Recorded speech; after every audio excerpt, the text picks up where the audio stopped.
Hello students, today we will discuss about the philosophy of the constitution. जैसे कि हमने last lecture में बात की थी कि हमारा जो कॉन्स्टिट्यूशन है उसमें अलग अलग जो लीडर्स हैं जिन्होंने अपने आइडियाज़ दिए हैं उन सब के आइडियाज़ जो हैं वो हमारे कॉन्स्टिट्यूशन में रिफ्लेक्ट करते हैं. तो आज हम बात करेंगे फिलॉसफी ऑफ द कॉन्स्टिट्यूशन. इसमें सबसे पहले हम बात करेंगे वैल्यूज एम्बेडेड इन द प्रीएम्बलम. हमारे कॉन्स्टिट्यूशन की जितनी भी वैल्यूज हैं वो सब हमें देखने को मिलती है प्रीएम्बलम में. अब प्रीएम्बलम क्या है? प्रीएम्बलम is introductory statement of basic values of a constitution. It contains the philosophy on which the entire constitution is based. Preamble हमारे कॉन्स्टिट्यूशन को हमसे इंट्रोड्यूस करवाता है. हमसे इंट्रोड्यूस्ड करवाता हुआ एक स्टेटमेंट है जो कॉन्स्टिट्यूशन की बेसिक वैल्यूज हैं. मीन्स कॉन्स्टिट्यूशन के जो मूलभूत आधार हैं उन्हें संभाले रखा है. किसने?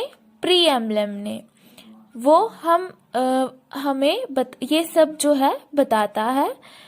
अगर हम प्रीएम्बलम समझ गए तो पूरी फिलॉसफी हम समझ जाएंगे कि हमारा कॉन्स्टिट्यूशन क्या कहना चाहता है.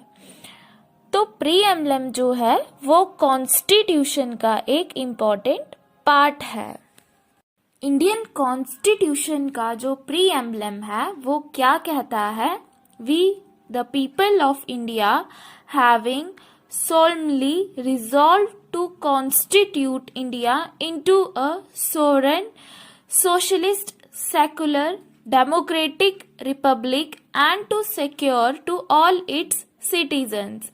हम लोग दृढ़ निश्चय करते हैं कि हम इंडिया को अपने देश को बनाएंगे. क्या बनाएंगे? Sovereign, socialist, secular, democratic, Republic. ये सब जो टर्म्स आ रही हैं इन्हें हम आगे अच्छे से डिस्कस करेंगे. और हम अपने देश के सारे नागरिकों को देंगे क्या? Justice, social, economic and political, liberty of thoughts, expression, beliefs, faith and worship, equality of status and of opportunity, and to promote among them all fraternity, assuring the dignity of the individual and the unity and integrity of the nation. ये हमारे constitution का जो preamble है ये वो कहता है. अब इसमें जो भी टर्म्स आई उन्हें हम एक एक करके डिस्कस करेंगे. फर्स्ट इसमें आया we the people of India. The constitution has been drawn up and enacted by the people through their representatives and not handed down to them by a king or any other powers. इसमें कहा गया है कि नागरिकों जो Indian constitution है, जो constitution बना है वो देश के नागरिकों ने बनाया है. ये ऐसा नहीं है कि भगवान ऊपर से आए थे और कॉन्स्टिट्यूशन हाथ में देके गए थे महात्मा गांधी के कि ये लो कॉन्स्टिट्यूशन है, इससे देश चलाना. वो हम लोगों ने बनाया है. We the people of India. तो इसीलिए हम प्रीएम्बलम में ऐसे ही स्टार्ट करते हैं we the people of India. तो we the people of India क्या कहना चाहता है कि कॉन्स्टिट्यूशन हमारे देश के नागरिकों ने बनाया है. ये किसी राजा महाराजा ने हमें नहीं दिया है. नेक्स्ट है sovereign. People have supreme right to make decisions on internal as well as external matters. No external power can dictate the government of India. Sovereign country एक ऐसी कंट्री होती है जो अपने रूल्स रेगुलेशंस खुद बनाते हैं, अपने लॉज खुद बनाते हैं, अपने डिसीजंस खुद ही ले सकते हैं. अब हमारी कंट्री में डिसीजंस जो हैं हमारी कैबिनेट, हमारे प्राइम मिनिस्टर, प्रेसिडेंट यही लेते हैं। कोई बाहर की कंट्री का प्राइम मिनिस्टर, प्रेसिडेंट जो है वो हमारे कंट्री के जो डिसीजंस हैं वो नहीं ले सकते। तो सोवरेन क्या हुआ, जब हम अपने डिसीजंस लेने के लिए फ्री हैं। नेक्स्ट है list. Wealth is generated socially and should be shared equally by society. Government should regulate the ownership of land and industry to reduce socio-economic inequalities. Socialist means जो socialism है, means ये क्या कहना चाहते हैं कि जो wealth है वो लोगों के बीच में बंटनी चाहिए। जितना भी पैसा जनरेट हो रहा है सोसाइटी में, ऐसा नहीं है कि वो एक इंसान के पास रहे, वो पूरे समाज के बीच जो है उसे बांटा जाना चाहिए। तो गवर्नमेंट की ये रिस्पॉन्सिबिलिटी होनी चाहिए कि गवर्नमेंट लैंड फॉर्म्स लाए, प्रॉपर्टी की इक्वालिटी मेंटेन रखनी चाहिए। इसलिए ऐसा होता है कि जो गवर्नमेंट है वो उन लोगों से ज्यादा इनकम टैक्स चार्ज करती है जिनके पास जितना ज्यादा पैसा होता है।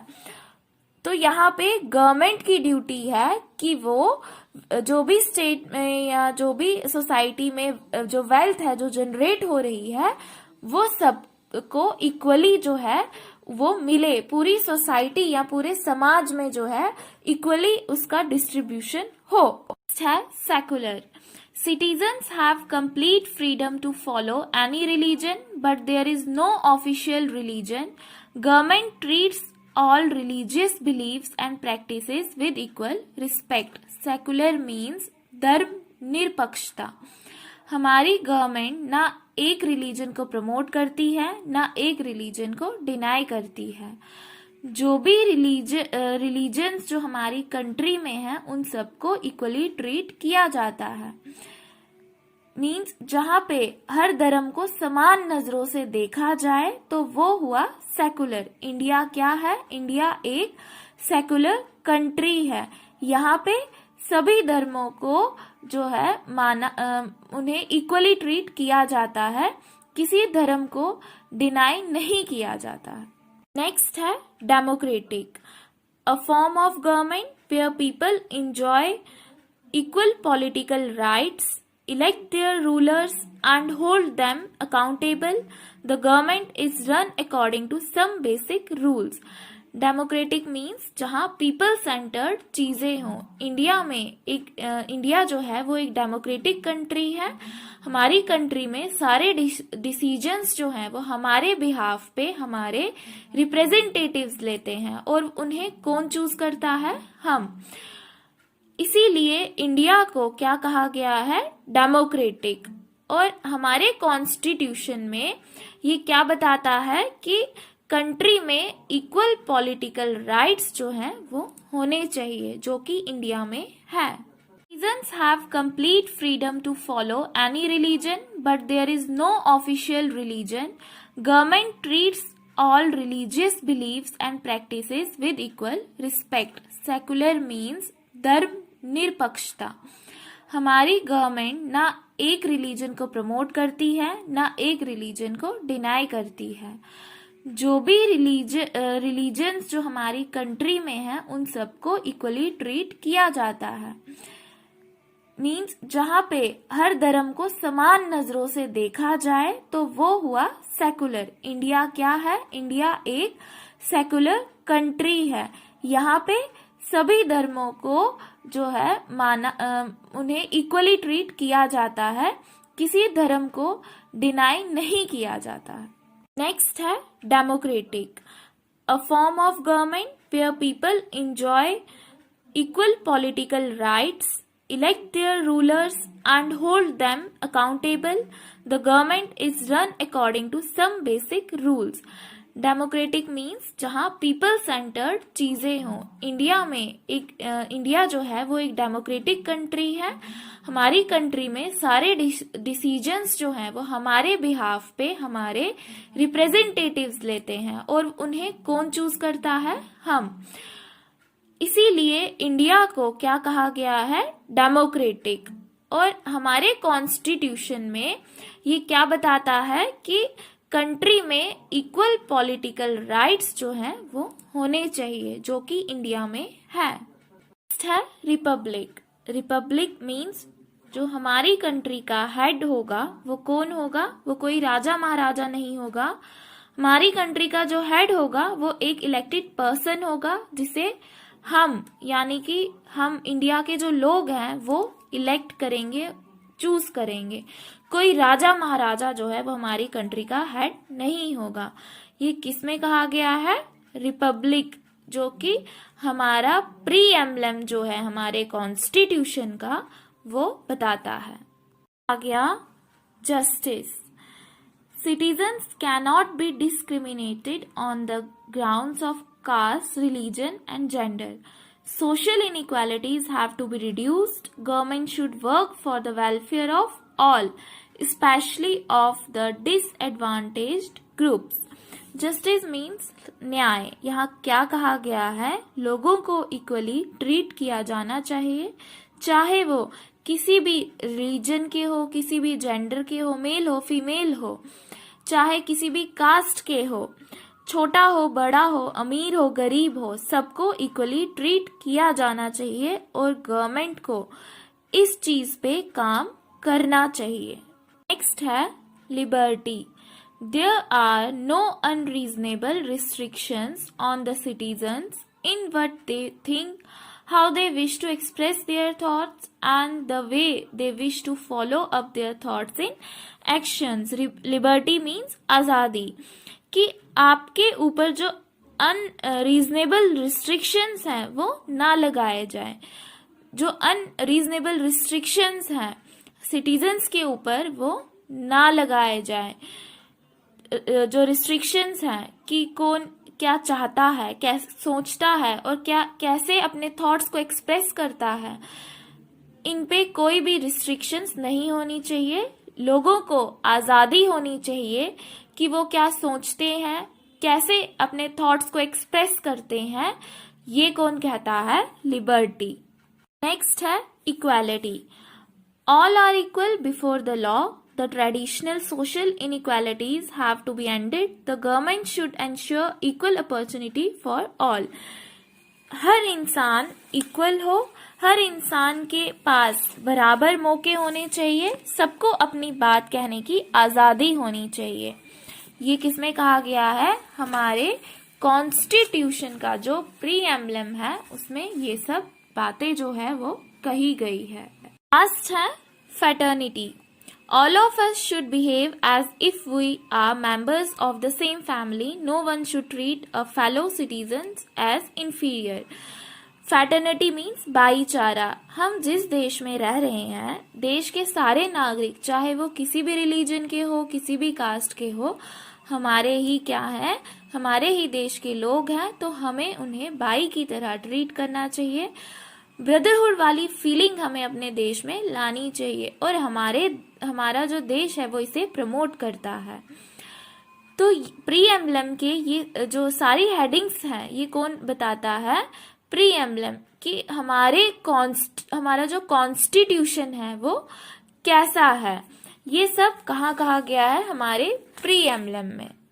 तो जो हमने पहले भी अपने प्री एम्बलम की लाइंस पढ़ी थी, ये जो हमें दिया गया है उसमें क्या कहा गया है? हम लोग दृढ़ निश्चय करते हैं कि हम अपने इंडिया को, अपने देश को क्या बनाएंगे? Sovereign, socialist, secular, democratic, Republic. ये सब हमने डिटेल में डिस्कस किया। सोवरेन मीन्स हमें क्या करना है? सभी लोग जो हैं मतलब यहाँ पे इंडिया में जो भी हम डिसीजंस हैं, हमारी कंट्री के जो भी डिसीजंस हैं वो हमारी कंट्री के जो कैबिनेट है या जो लीडर्स हैं वो ले सकते हैं। कोई भी बाहर से आके यहाँ पे हमारे ऊपर कोई डिसीजन जो है वो थोप नहीं सकता। सोशलिस्ट जैसे हमने पढ़ा, सोशलिस्ट मीन्स कि जो भी वेल्थ जनरेट हो रही है उसे पूरे समाज में जो है, पूरे समाज में वो बंटनी चाहिए। सेकुलर मीन्स कि यहाँ पे हमारी कंट्री में जो है धर्मनिरपेक्षता हो। नेक्स्ट डेमोक्रेटिक मीन्स जहाँ पे पीपल सेंटर्ड चीजें हो, मीन जो लोग हैं उन्हें इक्वल पॉलिटिकल राइट्स दिए गए हों। नेक्स्ट रिपब्लिक मीन्स हमारी जो कंट्री का हेड हो वो हम लोग चूज करें, और सभी सिटीजन्स जो हैं उन्हें क्या मिलना चाहिए, जस्टिस, न्याय, सोशल, इकोनॉमिक, पॉलिटिकल, तीनों तरह का जस्टिस, लिबर्टी, किस चीज की लिबर्टी, किस चीज की आजादी, थॉट्स की, एक्सप्रेशंस की, उनके बिलीव्स की, वर्शिप की। इक्वालिटी मीन्स हर इंसान को जो है उसे इक्वल समझा जाना चाहिए। इक्वालिटी ऑफ स्टेटस, उनके स्टेटस जो है, उनका जो स्टेटस है उसे इक्वल समझा जाना चाहिए, उन्हें इक्वल अपॉर्चुनिटीज जो है वो मिलनी चाहिए। एंड लास्ट फैटर्निटी मीन्स हमें कैसे रहना है भाईचारे के साथ। इन अवर कॉन्स्टिट्यूएंट असेंबली, ये कहाँ कहा गया, मतलब हमारा जो कॉन्स्टिट्यूएंट असेंबली है जिन्होंने हमारा कॉन्स्टिट्यूशन बनाया है, this 26th day of November 1949, 26 नवंबर को do hereby adopt, enact and give to ourselves this constitution। 26 नवंबर 1949 को हम अडॉप्ट करते हैं, लागू करते हैं और खुद को देते हैं ये संविधान। ये जो है ये क्या है, हमारे कॉन्स्टिट्यूशन का प्रीएम्बलम है। सो स्टूडेंट्स, ये था आज का लेक्चर। होप आपको समझ आ गया होगा। Thank you.